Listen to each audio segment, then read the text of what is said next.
નમસ્કાર, હું છું ચિંતામણી પુત્ર અનિલ પટેલ. સ્વાગત છે આપનું મારા વિશેષ કાર્યક્રમમાં. દિલ્હીના જંતર મંતર ઉપર ઝેન્ઝીના દબાણ હેઠળ આખરે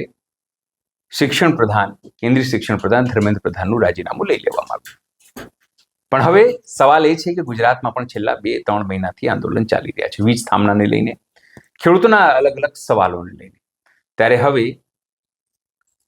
સવાલ એ થાય છે કે ગુજરાતના ખેડૂતોના આંદોલનમાં શું એવી કમી રહી ગઈ કે વડાપ્રધાન નરેન્દ્ર મોદીએ ઝેન્ઝી આંદોલન તો સાંભળ્યું, કાર્યવાહી પણ કરી, પણ તો ગુજરાતમાં કેમ કોઈ સમાધાન ના આવ્યું? માત્ર વળતરના નામે ખેડૂતો પ્રમાણે લોલીપોપ અપાયું જે તેમને મંજૂર નથી. આપણી સાથે આજ મુદ્દે ચર્ચા કરવા માટે ઉપસ્થિત છે ખેડૂત આગેવાન ભરતસિંહ ઝાલા.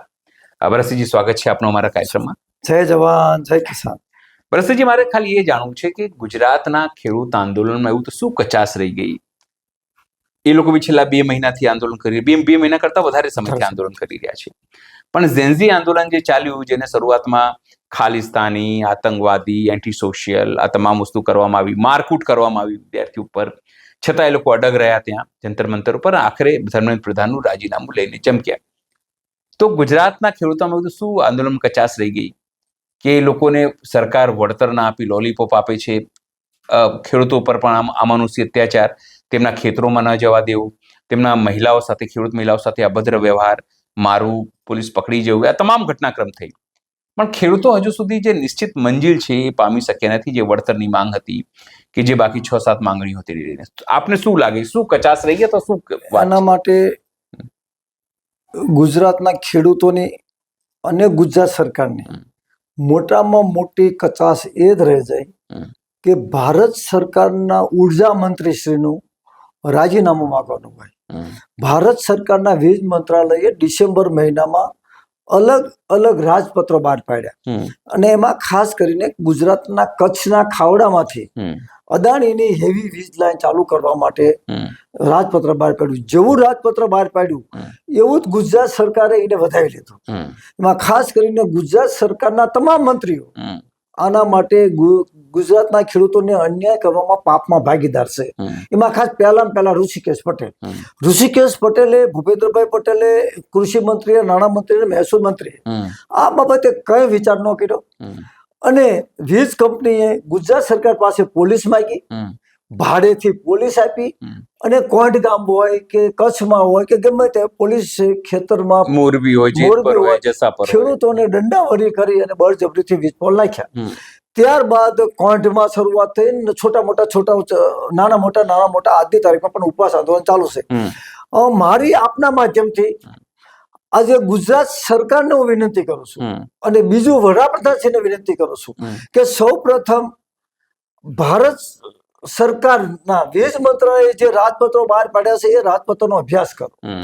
જે ગામમાંથી વીજ પોલ આવે છે, જે ખેતરમાં વીજ પોલ આવે છે એનો અભ્યાસ કરો કે ત્યાં તેની શું પરિસ્થિતિ થશે. પહેલા પડતો તો સુરક્ષા માટેની કોઈ ગાઈડલાઈન નથી, આજીવન વળતરની કોઈ ગાઈડલાઈન નથી અને મન ફાવે એમ નાખી દેશે. આજની તારીખમાં ખેડૂતો આંદોલન કર્યા પછી ગુજરાત સરકારે બજાર કિંમતનું ડબલ વળતર આપવાની વાત કરી. તો હવે ખેડૂતોને અને તમને ખાસ કહું છું, બજાર કિંમત નક્કી કોણ કરશે? ગઈકાલે કે 2-5 દિવસ પહેલા ધોલેરાની બાજુમાં પચ્છમ ગામ છે. ધોલેરા અત્યારે 1.25 કરોડથી 1 કરોડ રૂપિયા જમીનનો વીઘાનો ભાવ છે. તો ધોલેરાનું જે પચ્છમ ગામ છે, જ્યાં વીજ પોલ નથી ત્યાં જમીનનો 1 કરોડ રૂપિયા ભાવ છે, જ્યાં વીજ પોલ આવ્યો છે ત્યાં જમીન કોઈ લેવા આવતું નથી. ધોળકાની પરિસ્થિતિ છે કે 1.5 થી 2 કરોડ રૂપિયા જમીનનો વીઘાનો ભાવ છે. આપણી સાણંદ થી વટો અને ત્યાં જે હોટલું છે ત્યાં 2 કરોડ 2.5 કરોડ રૂપિયા ભાવ છે. જે ખેતરમાં રોડ ટચ ખેતર આવેલું છે, જ્યાં વીજ પોલ હમણાં જ નાખ્યો, ત્યાં એની જમીનમાં હોટલ પણ નહીં કરી કે.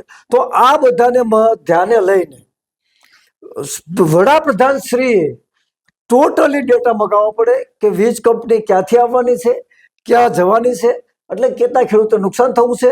અને એ નુકસાન માટે હું તમને કહું છું કે આજે ગામનો પોસ્ટમેનથી માંડી અને પ્રધાનમંત્રી સુધી પગાર લેશે. તો ખેડૂતોની કિંમતી જમીન એ તમે એમાં વીજ પોલ નાખો ને વાયર નાખો તો શું ખેડૂતો અને એનો પરિવાર આજીવન જીવન જીવી શકે એવું ભાડું ન આપે? 1 યુનિટનો જેટલા યુનિટ જતા હોય એટલા 1 યુનિટનો 1 રૂપિયો આપો તો 850 kg નું ભાડું જે છે એ ખેડૂતોને કેટલું મળે? તો આ બાબતે ચિંતન કરવાની જરૂર છે. અને આપના દ્વારા વડાપ્રધાનશ્રી ઉપર મેં ધ્યાન દોર્યું છે. અગાઉ પણ પ્રધાનમંત્રીશ્રીને પત્ર લખ્યો છે. માનનીય વડાપ્રધાનશ્રી, આ બાબતે તમે સંવેદના, સહાનુભૂતિ અને માનવીય અભિગમ રાખી 22 રાજ્યોમાં વીજ પોલ આવે છે અને આ દેશની ધરતી ને જે ખાડા ખોદી અને બિન ઉપજાવ કરવામાં આવશે. અત્યારે દિવસે ને દિવસે જમીન ઘટતી જાય છે, ઉત્પાદન ઘટતું જાય છે, ખેતી ઘટતી જાય છે. એવામાં આમાં તમારે કોઈ ટેકનિકલ ઉપયોગ કરીને અંડરગ્રાઉન્ડ વાયરિંગ કરવા પડે, જે સુરક્ષાનો પણ ખ્યાલ રાખવો પડે અને સાથે સાથે ખેડૂતો માનસન્માનપૂર્વક જીવન જીવે એવું કાયમી વાર્ષિક ભાડું, માસિક ભાડું કે કાયમી વળતર આપવા માટે અમે વડાપ્રધાનશ્રીને વિનંતી કરવી છે. અને ખેડૂત ભાઈઓને કહું છું કે ગુજરાતમાં લગભગ અંદાજિત પહેલી જ લાઈનમાં 50,000 થાંભલા આવવાના છે, એવી 11 લાઈન આવવાની છે. તો જે ખેડૂતોના ખેતરમાં થાંભલો આવતો હોય એ ખેડૂત એ ખેતરમાં એક મુઠ્ઠી માટી લઈ અને પ્રધાનમંત્રીને વિડીયો વાયરલ કરે, ગુજરાતના મુખ્યમંત્રીને વિડીયો વાયરલ કરે, ભારત સરકારના ઉર્જા મંત્રીને વિડીયો વાયરલ કરે કે આ મારી જમીન છે, આ મારી કિંમતી જમીનની આ મારી માટી છે. અને હું વડાપ્રધાનશ્રીને વિનંતી કરું છું કે આ જમીનનું મને વાર્ષિક કે આજીવન જીવન જીવી શકે એવું ભાડું આપે, એવી કાયમી નીતિ, કાયમી પોલિસી બનાવવામાં આવે. આજે સરકાર જિલ્લા કલેક્ટરોને આદેશ આપ્યો, જિલ્લા કલેક્ટરો બોલાવે છે, સ્થાનિક સમિતિ બનાવવા કોઈ તૈયાર નથી. તોય પ્રાણે કહે છે કે તમારા ગામના ખેડૂતો નામ આપો. પણ તમે એટલો વિચાર કરો કે બજાર કિંમત શું છે ભારતમાં, કે બજાર કિંમતના દસ્તાવેજ કોઈ થયા છે? બોપલની અંદર 3.5 લાખ રૂપિયા સ્ક્વેર ફીટ જમીનનો ભાવ છે, તો શું 3.5 લાખ રૂપિયા સ્ક્વેર ફીટના કોઈ દસ્તાવેજ થયા? ગુજરાતની અંદર સારી જમીનની અંદર ગોધાવીથી માંડી, સાણંદથી માંડી વિરમગામ સુધી 2 કરોડ, 30 કરોડ, 35 કરોડ સુધીના એકરના ભાવ છે. તો શું એટલે 1 કરોડના દસ્તાવેજ થઈ છે? તો હવે ચિંતાનો વિષય એ છે કે બજાર કિંમત નક્કી કોણ કરશે અને બજાર કિંમતનું વળતર કેમ નહીં કરશે? તો આ બધું છોડીને યુનિટ દીઠ એક લાઈન 740 kV વોટ આવે છે. 700 kV ની વોટ લાઈનમાં જેટલા વાયર જતા હોય એનું 1 મીટર, 1 ચોરસ મીટરનું 1,000 રૂપિયા ભાડું આપો અને 4 થાંભલાનું 1 લાખ રૂપિયા કે 1.25 લાખ કે 1.5 લાખ રૂપિયા માસિક ભાડું આપો, અથવા તો વાર્ષિક. એ રીતે. અને જ્યાં સુધી સૂરજને ચાંદ રહે, જ્યાં સુધી થાંભલા રહે, ખેડૂતનો પતિ, બાળકો, એના વારસદારો, એના માતા પિતા વયા જાય તો એના બાળકને માલે, એ ટાઈપનું કાયમી. કારણ કે વીજ કંપનીઓ લાખો કરોડો રૂપિયાનો નફો લે છે. આ ટોરેન્ટ પાવર કેટલા રૂપિયા યુનિટના લેશે? તો એનો 10મો ભાગ તમે ખેડૂતોને આપવો જોઈએ. આ બાબતે અમે ટૂંક સમયમાં વડાપ્રધાન અગાઉ પણ મેં તો વ્યક્તિગત રીતે પ્રધાનમંત્રીશ્રીને પત્ર લખ્યો છે, ગુજરાતના મુખ્યમંત્રીશ્રીને પણ અમે મળ્યા હતા, ઉર્જા મંત્રીને પણ મળ્યા હતા, અને આંદોલન પણ ચાલુ છે. પણ આંદોલન સિગડા પૂછડા વગરનું ન હોવું જોઈએ. આંદોલનની એક વિચારધારા હોવી જોઈએ. વિચારધારા કે અર્જુનને પક્ષીની આંખ જ દેખાતી હતી, આપણે ઘડીકમાં મોદી સાહેબને ગાડું દેવી, ઘડીકમાં કોંગ્રેસને ગાડું દેવી, ઘડીકમાં આમ આદમીને ગાડું દેવી, એવું ન હોવું જોઈએ.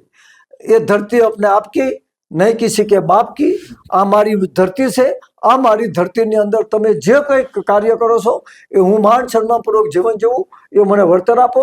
હાલની જે એક્ટો જે બનાવવા આવ્યા છે એ ટોટલ નકામા છે. ટેરિફ એક્ટ, હવે તમે વિચાર કરો કે કેટલા વર્ષ જૂનો હશે. નહીં બાપુ, હું તમારી વાત સમજી ગયો.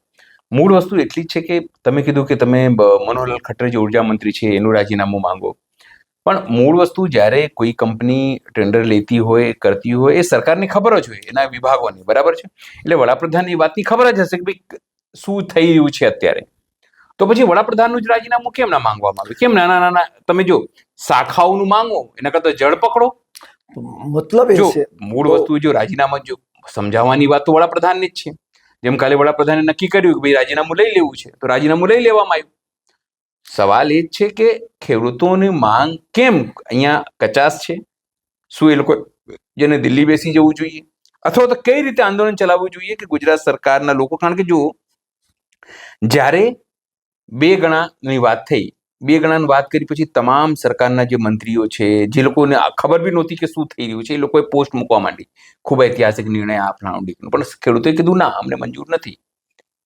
એના પછી સરકાર તરફથી કોઈ સંવાદિતાનો પ્રયાસ, અને કલેક્ટરે લોકલ લોકો ગયા, પણ કોઈ મંત્રી લેવલ કે કોઈ ધારાસભ્ય લેવલ કે કોઈ એવો વ્યક્તિ ના ગયો જેને કીધું કે ચલો જે સીએમ પાણીમાં ઢીચણ રસ્તામાં પાણીમાં ફરતા હતા એ ના ગયા. ના ગયા. પ્રદેશ અધ્યક્ષ જે છે પંચાલ સાહેબ, જે અત્યારે સુરતમાં બધી જગ્યાએ પાણીમાં ફરી રહ્યા છે અને બધી કીટો આપી રહ્યા છે અનાજની, એ ના ગયા. હર્ષ સંઘવી એ જે લોકોને મળી રહ્યા છે પાણીમાં, એ લોકોના ખેડૂતો પાસે ના ગયા. કોઈ મંત્રી, તમામ મંત્રીનો ફોટો તમે જુઓ કે અમે તો મદદ કરી રહ્યા છે, અમે તો સેવા કરી રહ્યા છે, અમે તો આ કરી રહ્યા છે. તમને વાંધો નથી, સારી વાત છે, અને એના માટે જ તમને છૂટ્યા છે. એ તો અહેસાન નથી કરી રહ્યા. તમે અહેસાન નથી કરી રહ્યા કે જઈને લોકોને પાણી આપી રહ્યા છો, આપી રહ્યા છો. પણ ખેડૂતો પાસે કેમ જવાનું કારણ નથી? એનું કારણ એક મારે એ જ સમજવું છે બાપુ. બહુ મહત્વની વાત કરી. ખેડૂતો પાસે કેમ નથી જઈ રહ્યા લોકો? હું તો સ્પષ્ટપણે માનું છું કે સમગ્ર દેશમાં લગભગ 50 વર્ષથી તમામ સરકારો સામે સંઘર્ષ કર્યો છે. કોઈ સરકારની નોકરી નથી કરી, અને જેના કારણે અત્યારે પણ ટકી રહ્યા છે. એના આપણે બહુ સૌ પ્રથમ વાત છે કે સરકારની માનસિકતા ખેડૂત વિરોધી છે. એમાં સૌથી પ્રથમ આવે પ્રધાનમંત્રી નરેન્દ્રભાઈ મોદી. હવે વસ્તુ એવી છે કે ડાયરેક્ટ નરેન્દ્રભાઈ મોદીનું રાજીનામું માગશો તો મારા મત પ્રમાણે ના, હું કહું છું કે જો મેન વ્યક્તિ એ હોય અને સુધારો ના કરે, એમને બધી ખબર જ હશે. ધીરે ધીરે શિવાજીનો સંઘર્ષ હતો. 1 ડગલું આગળ, 2 ડગલા પાછળ, 4 ડગલા આગળ, 8 ડગલા પાછળ, 16 ડગલા આગળ, અને પછી હનુમાન કૂદકો મારો. કોઈ પણ સંઘર્ષ નૈતિક મૂલ્યો સાથે જોડાયેલો હોય. સંઘર્ષ માટે ટિકિટો લેવી, પૈસા કમાવવા, નામ કમાવવું, ફોટા પડવા ન હોવું જોઈએ. આજે જે વિદ્યાર્થીઓએ આંદોલન કર્યું એમને ઇન્કલાબી લાલ સલામ છે. બિલકુલ. કોઈ પણ જાતના વર્ગ સંઘર્ષ વગર, જ્ઞાતિ જાતિના ભેદભાવ વગર. અને બીજું કે એમને ખબર પડી કે આજે સમગ્ર દેશમાં અને રાજ્યમાં બેરોજગારીનો રાફડો ફાટ્યો છે. પરીક્ષા આપીને થાકી ગયા તો પાસ થતા નથી. અને એમાં જ્યારે પેપર લીક થવાના વારો આવ્યો અને 20 વિદ્યાર્થીઓ જ્યારે આત્મહત્યા કરી, ત્યારે વિદ્યાર્થીઓનો આત્મા જાગ્યો. હજી ગુજરાતના ખેડૂતોનો આત્મા જાગ્યો નથી. ગુજરાતના ખેડૂતોનો જ્યારે આત્મા જાગશે ત્યારે આ ચોરોને ભારત છોડ્યા સિવાય કોઈ ઉપાય નથી. બીજી વસ્તુ કે આઝાદી પહેલાના ઉદ્યોગપતિઓ દેશના ખેડૂતોને લૂંટતા નહોતા. આઝાદી પછીના ઉદ્યોગપતિઓ આ દેશની ધરતીને લૂંટીને મોદીના ફરતા ફરી રહ્યા છે. ખાવડાની અંદર હજારો હેક્ટર જમીન નરેન્દ્રભાઈ મોદીજીએ અદાણીનો શું ચહેરો જોઈને આપ્યો. ગુજરાતનો ગેસ અબજો રૂપિયાનો, સૌથી મોટી પહેલી ગેસ એજન્સી અદાણીને શું જોઈને આપી. સરકાર નહોતી ચલાવી શકતી. ઓએનજીસી કેટલો નફો કરતી હતી. ટોટલી 5 કરોડપતિઓને આ દેશની ધરતીને વેચવાનું અને મફતમાં આપવાનું જો સૌથી પ્રથમ કાવતરાની શરૂઆત થઈ તો ગુજરાતથી 2003 થી 1,92,000 હેક્ટર જમીન કે જેનો રૂમાલ ન આવે, રૂમાલના ભાવે જમીન આપી છે. અદાણીને આજની તારીખની અંદર વીજપોલ નાખવા માટે ગુજરાત સરકારે ભાડે પોલીસ આપી. ગુજરાત સરકારની તાકાત છે. ઉપરથી ખેલ થઈ ગયેલો હોય. હવે ઉપરથી જે ખેલ થયો છે એ ખેલ ખતમ કરવા માટે ગુજરાતના ખેડૂત વતી હું સ્પષ્ટ કહું છું કે પ્રધાનમંત્રી શ્રી અને દેશના ઉર્જા મંત્રી શ્રીનું આ ધ્યાન દોરવા માટે આપણી પાસે આવ્યો છે. અને ટૂંક સમયમાં અમે ગાંધી ચિંતા માર્ગે જેટલી પણ બનશે એવું લેખિત રજૂઆત કરવા માટે આગળ વધશું. અને ત્યારબાદ જો ખેડૂતના ખેતરમાં થાંભલો આવે છે, જે ખેડૂત પીડિત છે અને એને જે ન્યાય જોતો હોય છે તો એના પડખે અમે ઊભા રહી અને એના ખેડૂતની માટી લઈ અને દિલ્હી જંતર મંતર, દિલ્હી વીજ મંત્રાલય અને પ્રધાનમંત્રી કાર્યાલય સુધી અમે લેખિત રજૂઆત કરવા જઈશું. આજની તારીખમાં તમને ફાંકા ફોદારી કરતા અમને આવડતું નથી. જેવું વિદ્યાર્થીનું આંદોલન થયું એવું આંદોલન ગુજરાતના ખેડૂતોથી કોઈ સંજોગોમાં થાય એવું નથી. કારણ કે અત્યારે ખેડૂતો કોઈ ટિકિટ માંગવાની વાત કરતા હોય, કોઈ પક્ષમાં જવાની વાત કરતા હોય, કોઈ જ્ઞાતિવાદની વાત કરતા હોય, કોઈ જાતિવાદની વાત કરતા હોય, કોઈ 10,000 રૂપિયામાં જમીન ભાડે આપવાની વાત કરતા હોય. ત્યાં ક્યાં સંઘર્ષ કરવો? સંઘર્ષ એટલે અર્જુનનું એક જ નિશાન કે પક્ષીની આંખ. મારા મત પ્રમાણે મારું એક જ નિશાન છે કે દેશના માત્ર ગુજરાતના 50,000 કે 1 કરોડ ખેડૂતોની વાત નથી. સમગ્ર દેશમાં 22 રાજ્યોમાં વીજ પોલ જવાના છે. એ તમામ ખેડૂતના ખેતરમાં જ્યાં વીજ પોલ થાંભલો આવે છે ત્યાં પહેલા ખેડૂતોની જાન માલની સુરક્ષા, બીજું એને માસિક ભાડું, માસિક વાર્ષિક વળતર અને એના જે યુનિટ ભાડે આપે છે કંપની, એના અમુક ટકા ખેડૂતોને નફામાં ભાગી આપનાર રૂપે આ માંગ હોવી જોઈએ. 4 ગણું, 10 ગણું, 15 ગણું વળતર માંગવાની વાત ન કરાય. ભાગીદારી, નફામાં ભાગીદારી. હવે મેં તમને વાત કરી કે પહેલાના ઉદ્યોગપતિ ટાટા કંપની 100 થી માની બધું બનાવતી હતી. ખેડૂતોની અત્યારે જે આ લોકો જમીન ઝૂંટી રહ્યા છે, 11 કંપની આવવાની છે. આપણે એક વ્યક્તિનું નામ નથી દેવું, પણ જે પણ કંપની આવવાની છે એ કંપનીને ચિંતા નથી કે એ કંપનીના જે કઈ છે એ લોકો આ દેશના નાગરિક નથી. એમને ખબર નથી પડતી કે હું 1000 કરોડ રૂપિયાનો નફો કમાઉં છું અને હાઈવે ટચની જમીનમાં વીજ પોલ નાખું છું, વાળ નાખું છું, ખેડૂતો નુકસાન થઈ. બીજું માણસ એવું કહું છું, ભારતીય જનતા પાર્ટીના મોહન ભાગવતને આપણા દ્વારા કહેવું છે. એ તો બોગસ માણસ છે મોહન ભાગવતને કહેવા માંગુ છું કે તમારે જે ખેતરમાં થાંભલો આવે છે એ ખેતરમાં જવું જોઈએ. હર્ષભાઈ સંઘવીએ જે ખેતરમાં થાંભલો આવે છે એ ખેતરમાં જવું પડે. અને ખાસ કરીને આપણે ગુજરાતના ઉર્જા મંત્રીએ ઋષિકેશભાઈ મને કીધું હતું કે ભરતજીભાઈ આપણે વધારે ખેડૂતોને વળતર મળે એવી મહેનત કરવી છે. પણ તમારો તાકાત નથી કે 5 જણા પ્રધાનમંત્રીનો ફોન કરો કે જો ગુજરાતમાં અન્યાય થયો છે. બીજી વસ્તુ કે મોટામાં મોટી, જ્યાં સુધી સરકાર ને બીક ન લાગે કે અમે જઈશું ત્યાં સુધી સરકાર કોઈ પગલા ભરે નહીં. ભય વિના પ્રીત નહીં. કૃષ્ણ ભગવાને કીધું છે કે ભય પણ કેવો, દેશમાં આતંકવાદ ન હોવો જોઈએ, દેશમાં આગ ન લગાવી જોઈએ, જાહેર જાન માલ પબ્લિક કે પોલીસને કોઈને પીડા ન હોવી જોઈએ. પીડા ભોગવવી પડે આંદોલનકારીઓ. અમે 50 વર્ષથી પીડા ભોગવી છે. એ પૈસો કોઈનો લીધો નથી, કોઈની ટિકિટ માંગી નથી. ગાંધીજી માર્ગે છે. અને અવાજ તો અમારો સુખદેવ રાજગુરુ નો ભગત નો હોય છે, રૂકે ને જો, ઝુકે ને જો, ફૂટે ને જો, વહી ઇન્કલાબે. જુલ્મની સામે જવાબ હોવો જોઈએ. લાઠી ગોળી કે બંદૂક ન હોવી જોઈએ. આમ કરી નાખીને તેમ કરવે. અત્યારે આપણા માધ્યમથી હું ફરીથી ખેડૂતોને કહું છું કે અમે ટૂંક સમયમાં સરકારમાં યોગ્ય મુદ્દે રજૂઆત કરવાના છીએ. જે ખેડૂતોએ આ રજૂઆતમાં ભાગ લેવો હોય એ તારીખ તમે નક્કી કરો, જગ્યા તમે નક્કી કરો. એ જગ્યાથી એક જગ્યાએ તમામ વીજ પોલની એક કુડીમાં એક માટી અને તમારી વ્યાજની માંગ લઈ અને એક જગ્યાએ આપણે વર્કશોપ રાખશું. પછી એક જગ્યાએથી અમુક સાધનો દ્વારા એ માટી લઈ અને જંતર મંતર પાસે આપણે બેસશું અને ત્યાં મોટું બેનર લગાવશું કે અમારી વ્યાજની માગણી. અને ત્યાર પછી પ્રધાનમંત્રી કાર્યાલયની આપણે અપીલ કરશું કે એમનું મંત્રાલયના માણસો આવે. ગુજરાત સરકારના પણ આપણી સાથે ઋષિકેશભાઈ હારે આવે તો એમને પણ સાથે લઈ જઈશું. અને સાથે અત્યારે પહેલું રાજીનામું, ખટ્ટરનું રાજીનામું માગો. ખટ્ટરને કિયા ખટ્ટર. ખેડૂતોનું જો કટ્ટર કર્યું હોય તો ભારત સરકારના ખટ્ટરના વિભાગે ડિસેમ્બરની 2025માં જે રાજપત્ર બહાર પાડ્યા અને એના કારણે ગુજરાતના ઉર્જા મંત્રીએ પોલીસ રક્ષણ કંપનીઓને આપ્યું અને ખેડૂતના ખેતરમાં થાંભલા નાખ્યા છે. તો ગુજરાતના તમામ મંત્રીઓએ સ્વૈચ્છિક રાજીનામું આપી દેવું જોઈએ અને ખટ્ટરે સૌથી પહેલા રાજીનામું આપવું જોઈએ. એ મારો વિચાર છે. રાજીનામું આપે કે ન આપે એ તો એમનો વિચાર છે. પણ જો નૈતિક મૂલ્યો અને જવાબદારી અને પારદર્શિકતા અને પ્રમાણિક હોય તો જેટલા એસપીઓએ ખેડૂતો ઉપર અત્યાચાર કર્યા છે એમના પણ રાજીનામા લેવા જોઈએ. બરાબર છે બાપુ, એમના પણ રાજીનામા લેવા જોઈએ. કારણ કે તમે ખેડૂતોના ગેટના તાળા તોડ્યા છે. તો વધારે હું નથી કહેતો. ખેડૂત ભાઈઓ, આ લડત મારી, તમારી ને આપણા સૌની છે. આંદોલન કરો, રેલી કરો, ધરણા કરો, બધી જરૂરિયાત છે. પણ આપણું મુખ્ય જે ધ્યેય છે કે 4 ગણા વળતર લેવાની વાત ન કરો, ડબલની વાત ન કરો.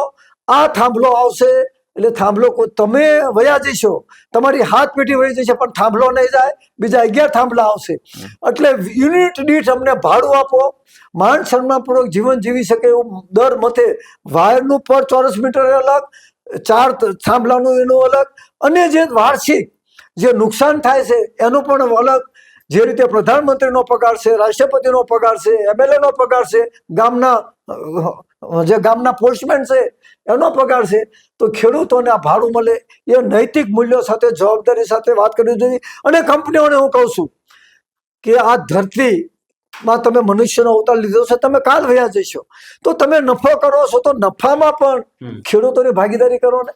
બિલકુલ નફામાં ભાગીદારી, તો નફામાં એ વાત સાથે હું ખેડૂતને વિનંતી કરું છું, ચલો દિલ્હી, આપણા ખેતરની એક મુઠ્ઠી માટી લઈને વ્યાજબી વળતર નહીં, વ્યાજબી ભાડું લેવા માટે ચલો દિલ્હી, ચલો દિલ્હી, ચલો દિલ્હી.